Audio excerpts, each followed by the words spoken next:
We're here in Brainerd, Minnesota. Beautiful day, windy day, and we just got back from a demonstration flight of the Turbine 206, 450 horsepower, and I gotta say it was a very impressive demo, particularly the vertical part, the up and down. AOPA keeps flying safe, accessible, and fun by protecting your freedom to fly.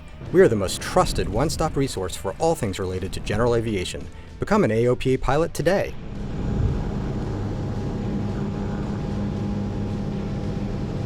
Yeah, we're off at 500 feet. What was our rotation speed and rate of climb? Rotation speed was right around about 50 knots. Rate of climb till 5,000 feet. We were doing about right around 2,000 feet a minute. We essentially climbed, turned crosswind, turned downwind, and we were about 5,000 AGL at the time we turned downwind.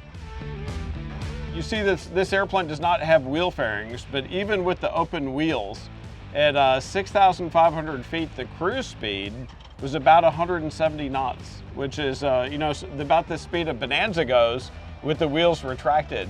And that was using about 23 gallons of jet fuel per hour at that speed and altitude. I gotta say, I did not expect the Cessna 206 to be that fast. Closer to 10,000 feet, I always see right around about 175 knots true airspeed. So yeah, 65, seeing 170 today was spot on. It was about perfect. And flying characteristics wise, it was. I've got a little bit of experience in the Piston 206. I was curious how this would compare, and it really feels like it's a bit lighter on the controls. The regular 206, quite heavy on the controls. I think it probably has to do with speed. When you're up there doing, about the same indicated as that plane's probably true on the regular piston plane, you're actually, getting more air of those flight controls, so it's a lot lighter and free moving. All right, so a lot of times, skydivers, the reason why they like these a lot, and just anybody, is you can pull this thing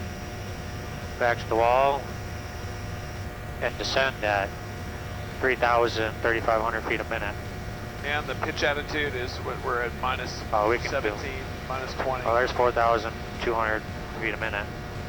So they can get up and down real fast. It's not incredible that way. Let's talk about the short field capability.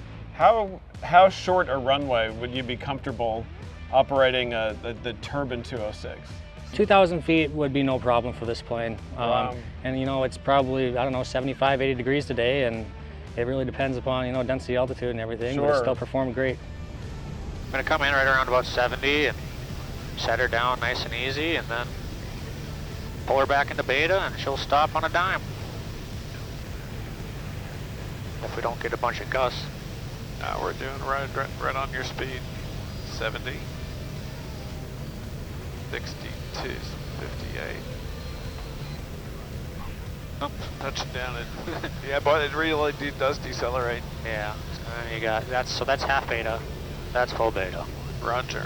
So I mean, even though I kind of bounced that one, we're still down on 1,000 feet. Yeah, easy 1,000 feet. And talk about the conversion from a factory-built piston plane to the Soloy turboprop conversion.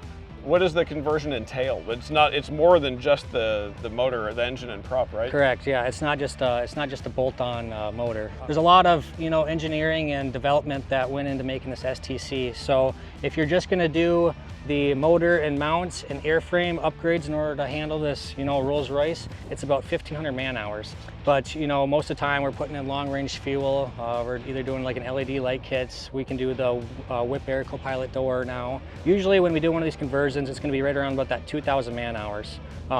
And for money-wise, you're usually, if you bring us a 206, it's going to be right around the 1.1 to 1.2 range. And it all really depends upon if you're going to get a brand new motor or an overhaul motor. How long does it take in calendar time? So I would say usually right around a year, but I mean, I've heard that there's been one done in less than 4 months. What can I expect a value of a completely refurbished Turbo 206 to be? With a brand new fresh engine on there and, new paint, new interior, new avionics, I would probably put it right around about the 1.8 to 1.9 mark. Wow. And float plane operations, 2 million to 2.1. Wow. Yeah. And what sort of floats do you put on them? Are they amphibious floats? Yeah. What kind? With the Mark II, we put whipline 3450s on. You can also get the 3730s. Those are an older whipline float, but we do the 3450s. They're a great float, and they fit the Mark II, and that's what's been set on the STC for it.